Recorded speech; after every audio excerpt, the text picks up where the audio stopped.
I never imagined my son's college graduation would end like this. The ceremony at the University of Minneapolis was perfect. Blue skies, proud families, and the infectious joy of accomplishment in the air. Nathan had worked incredibly hard for his business degree, and I couldn't have been more proud. But what should have been one of the happiest days of our lives turned into something else entirely. I'm Anna, and after 25 years of marriage, I thought I knew my husband Benjamin. We'd built a comfortable life in Minneapolis, raised our son, and I believed we were happy. I worked as a financial advisor while Benjamin managed his own consulting firm. We weren't wealthy, but we'd saved carefully over the years, planning for retirement and our son's future. That afternoon, as we gathered for photos after the ceremony, Benjamin was acting strangely. He kept checking his phone and glancing around nervously. His assistant Rebecca was there too, officially to help coordinate the celebration dinner, but something about her presence felt off. She was young, probably around 30, and had been working for Benjamin for the past 2 years. The moment came during the celebratory champagne toast. Benjamin stood up, champagne glass in hand, and I expected him to say something touching about Nathan's achievement. Instead, he cleared his throat and announced, "I have something important to share with everyone." The way he said it made my stomach drop. I'd seen that look before. In my line of work, I'd watched countless people try to hide their nervousness before making life-altering decisions. "I'm leaving," he continued, his voice steady but cold. "Rebecca and I are in love, and we're starting a new life together. I've already transferred our savings to ensure our fresh start." The silence that followed was deafening.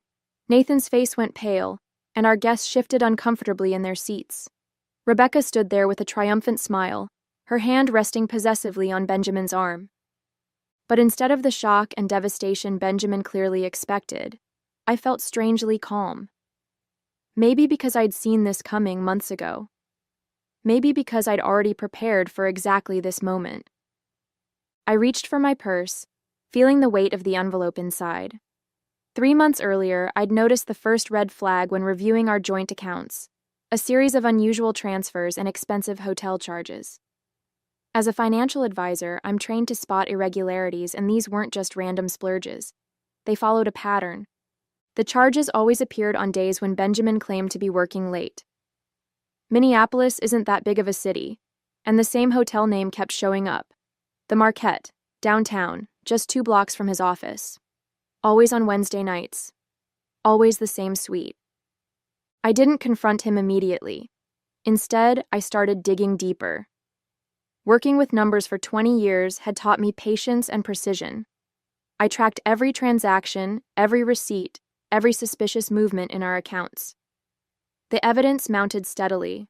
Dinner reservations for 2 at expensive restaurants, jewelry purchases from Tiffany's, and first-class plane tickets to Caribbean destinations I'd never heard about. Then came the offshore account transfers. Benjamin thought he was being clever, hiding money in a Cayman Islands account, but he'd forgotten one crucial detail. I'd handled our taxes for the past 15 years. I knew every legitimate account, every investment, every penny we'd saved together. These new transactions stuck out like neon signs. The final confirmation came from my friend Laura in HR at Benjamin's firm. She'd called me, voice hesitant, one afternoon in March. "Anna, I think there's something you should know," she'd said. "Rebecca just filed for a transfer to your husband's new satellite office in Bermuda." That was when I knew. Benjamin wasn't just having an affair. He was planning an escape. The pieces fell into place. The hidden money, the secret accounts, the planned announcement. He'd chosen Nathan's graduation deliberately, thinking the public setting would prevent a scene. What he didn't know was that I'd already contacted my lawyer, Patricia. Together, we'd spent weeks preparing everything: the divorce petition, the asset freeze, the tax fraud evidence. I'd quietly moved our savings into a separate account, documented every suspicious transaction, and gathered proof of his affair. I took another sip of champagne, watching Benjamin's smug expression as he finished his announcement. He thought he had orchestrated the perfect exit. He had no idea that I was about to reveal my own carefully planned surprise. After Benjamin's announcement, Rebecca had the audacity to wave a first-class ticket in front of everyone. "Our flight to Bermuda leaves tonight," she gloated, her voice dripping with satisfaction. "We've already found the perfect beachfront property with your savings." The room erupted in shocked whispers. I could see Nathan's hands trembling with anger, his graduation cap still perched on his head. Our friends and family shifted uncomfortably in their seats, unsure whether to leave or stay for what promised to be an explosive confrontation. Benjamin turned to me, his expression a mixture of triumph and pity. "I've left you enough for a few months' expenses," he said magnanimously. "I think that's more than fair, considering—" "Considering what?" I interrupted, my voice steady. "Considering that I helped build your consulting firm from scratch, that I managed our finances while you focused on your career, or considering that I've known about your plan for months?" His smile faltered slightly. Rebecca's hand tightened on his arm. "What do you mean you've known?" she demanded, her confident facade cracking just a bit. I reached into my purse and pulled out the thick manila envelope I'd prepared. "You know, Benjamin, for someone who prides himself on attention to detail, you really should have been more careful with your email password. The one you've used for 20 years, Nathan's birthday? Not very original." The color began to drain from his face. I could see him mentally calculating, trying to remember what emails might be in that envelope. "Your plan was clever, I'll give you that," I continued, standing up to face him directly. "Setting up the Bermuda account, planning this announcement for Nathan's graduation where you thought I wouldn't make a scene. But you forgot something crucial about me." "And what's that?" he managed to ask, his voice slightly hoarse. "I don't just manage our family's finances. I do this for a living. Did you really think I wouldn't notice the transfers? The hotel charges? The secret account in the Caymans?" I smiled, enjoying the way his eyes widened with each revelation. "Or maybe you thought Laura in HR wouldn't tell me about Rebecca's transfer request to your new Bermuda office." Benjamin's hands were shaking now. Rebecca had taken a step back, her triumphant smile replaced by uncertainty. "Here," I said, holding out the envelope. "Before you leave for your new life, you might want to look at this. Consider it my graduation gift to you both." As Benjamin took the envelope with trembling fingers, I savored the moment. Everything I'd discovered, everything I'd prepared, was about to come to light. And the best part? He had no idea what was coming next. Benjamin's hands trembled as he opened the envelope. I watched with quiet satisfaction as he pulled out the stack of papers, his eyes widening as he scanned the first page. The divorce petition, already filed and stamped, seemed to mock his carefully laid plans. What the hell is this?" he stammered, looking up at me with disbelief.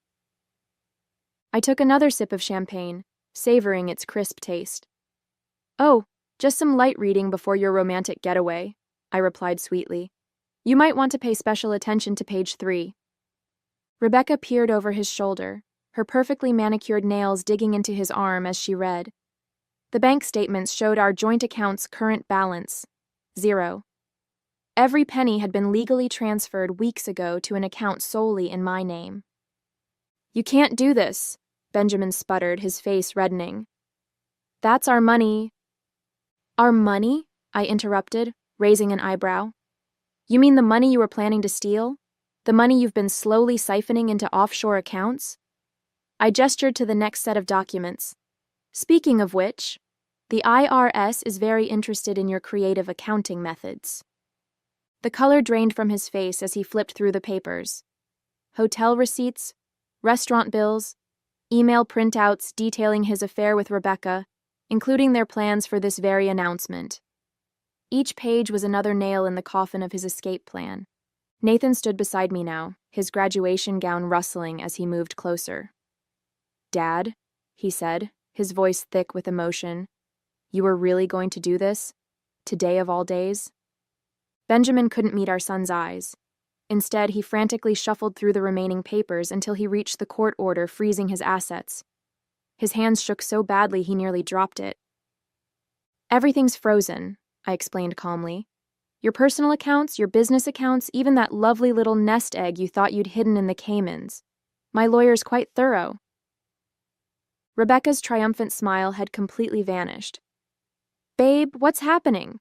What does she mean everything's frozen?" I turned to her with mock sympathy. "It means, dear, that your sugar daddy is officially broke. Well, not broke exactly, just unable to access any of his money. I hope you kept your return ticket because it looks like that beachfront property in Bermuda might have to wait." The gathered guests watched in stunned silence. My friend Laura, who had helped expose their plan, tried unsuccessfully to hide a smile behind her hand. Benjamin's younger brother Thomas shook his head in disgust while his wife Catherine whispered, "Good for you, Anna." "You've ruined everything," Benjamin hissed, his facade of control completely shattered.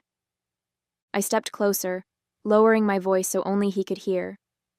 "No, you ruined everything the moment you decided to betray our family. I'm just making sure you face the consequences of your choices." The stack of papers slipped from his grasp, scattering across the floor like fallen leaves. Rebecca scrambled to pick them up, her face flushed with humiliation as she realized their perfect plan was unraveling in front of everyone. Benjamin's composure crumbled as he reached the final document, a formal letter from his company's board of directors. His hands gripped the paper so tightly it crumpled at the edges. The letter detailed an immediate investigation into his relationship with Rebecca, citing potential abuse of power and misuse of company resources. "You went to the board?" he whispered, his voice hoarse with disbelief. "Actually, I didn't have to," I replied calmly. "It seems someone else noticed your inappropriate behavior with a subordinate. The ethics committee has been watching you for months." Rebecca's face went pale. "What does this mean for my position?" "Well," I said, setting down my champagne glass, "I believe the HR term is immediate termination. Though given the circumstances, finding another job in Minneapolis might be challenging." Benjamin suddenly straightened, attempting to regain control of the situation. "This is ridiculous. I built that company from nothing. They can't just—" "They can, and they have," I cut in. "The board's quite concerned about potential lawsuits. Apparently, you're not the first executive to think he could use his position to pursue younger employees." Nathan stepped forward, his graduation cap now in his hands. "I can't believe you did this, Dad. To Mom, to our family, to everything we've built."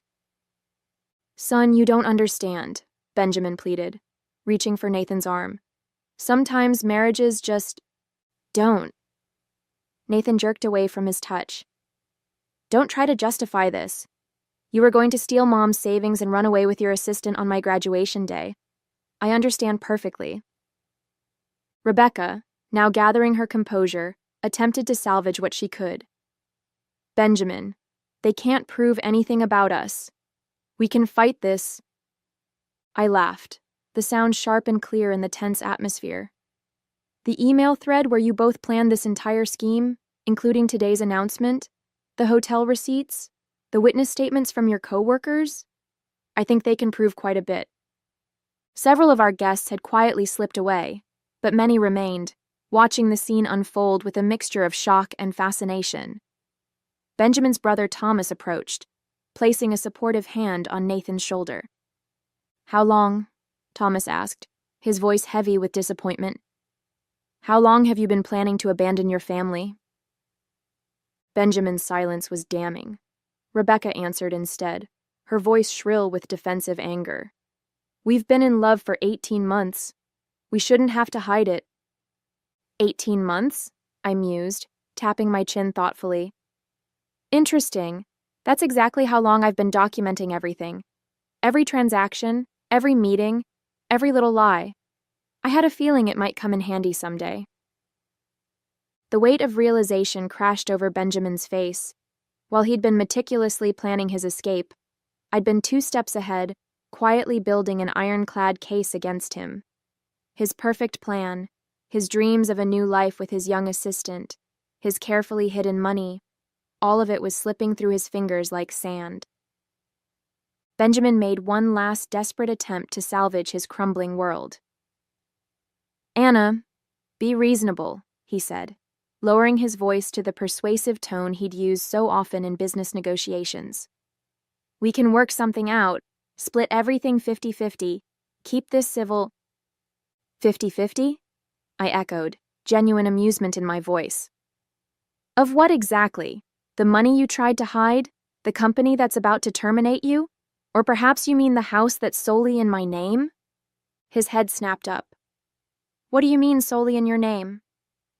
Remember last month when you were too busy to attend the mortgage refinancing meeting? You just signed the papers I brought home. I smiled, watching comprehension dawn on his face. You really should read documents before signing them, Benjamin. The house has been transferred to my name only. Rebecca grabbed Benjamin's arm, panic rising in her voice. What about the Bermuda property, our deposit? Frozen, along with every other transaction you've made in the last 6 months, I replied, though I suspect the property developer might be interested to know the funds were obtained fraudulently. Benjamin's face contorted with rage. You vindictive Dad! Nathan's sharp voice cut through the air. Don't you dare finish that sentence. The remaining guests watched in stunned silence as Benjamin's carefully crafted facade finally shattered completely. His shoulders slumped, and for the first time, he looked his age. I've worked with your lawyer, Patricia, I continued calmly.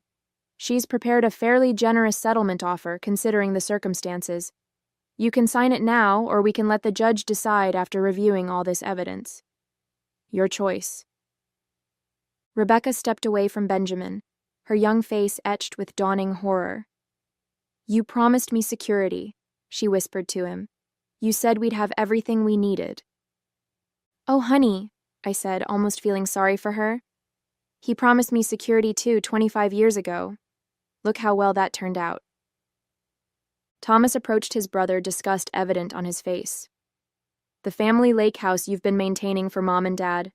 Have you been using that for your little rendezvous too? Benjamin's silence was answer enough. I'll tell them myself, Thomas spat. They should know what their son has become. Nathan, still in his graduation robes, squared his shoulders. I think it's time for you both to leave, he said, his voice steady despite the emotion in his eyes. You've ruined enough of today already. I watched as Benjamin's world collapsed around him.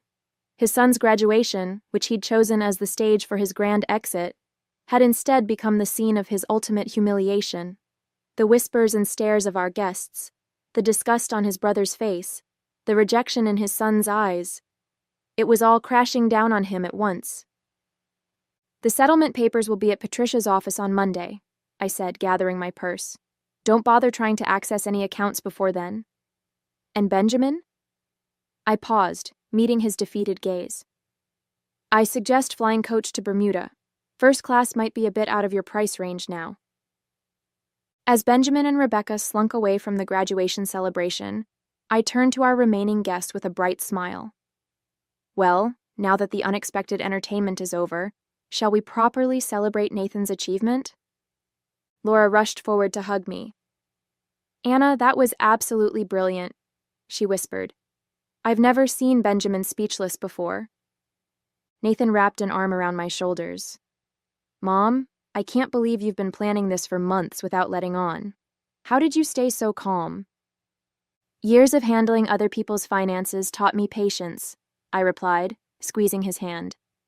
And watching your father's schemes fall apart was worth every second of waiting. Thomas raised his glass. To Anna, who just gave us the most satisfying show of justice I've ever witnessed. And to Nathan, whose graduation will certainly be remembered for years to come. The remaining guests laughed and clinked their glasses. The tension in the room dissolved into a celebratory atmosphere as everyone gathered around to congratulate Nathan properly. Catherine, Thomas's wife, pulled me aside. That letter from the board? You timed everything perfectly, didn't you? I smiled. The ethics committee had been building their case for months. I just made sure their announcement coincided with his planned escape. Timing is everything in finance. And revenge. As we moved the celebration to the restaurant I'd reserved, notably not the one Benjamin had planned to use, I felt lighter than I had in years. The weight of Benjamin's betrayal and deception had been replaced by a sense of triumph and freedom. Nathan leaned over and whispered, "Best graduation gift ever, Mom." 2 weeks later, I sat across from Patricia in her downtown Minneapolis office, reviewing the final divorce settlement. Benjamin had signed everything without protest, the fight completely drained from him after our graduation day confrontation. The company's ethics investigation had revealed even more than I'd uncovered. 3 other young assistants had come forward with stories of Benjamin's inappropriate behavior. The board had terminated him immediately, his reputation in the business community thoroughly destroyed. Rebecca, facing her own professional crisis, had quickly abandoned their plans for a new life together. Last I heard, she'd moved back to Chicago to live with her parents, her dreams of being a trophy wife in Bermuda thoroughly shattered. The house is secure, the assets are protected, and the tax fraud evidence has been handed over to the proper authorities, Patricia said, organizing the final papers. I'd say this is one of the cleanest divorces I've handled despite the circumstances. Nathan, who'd accepted a job offer in Minneapolis, took me to dinner that evening. "You know, Mom, I've been thinking about what you did, how you handled everything so strategically. Would you consider doing some financial consulting for my new company?" I smiled, touched by his faith in me. "I might be interested, though I hope you've learned to read the fine print on any documents before signing them." He laughed. "Trust me, that's one lesson our whole family won't forget." As we enjoyed our dinner, I felt at peace. Sometimes the best revenge isn't just about getting even, it's about emerging stronger, wiser, and ready for whatever comes next.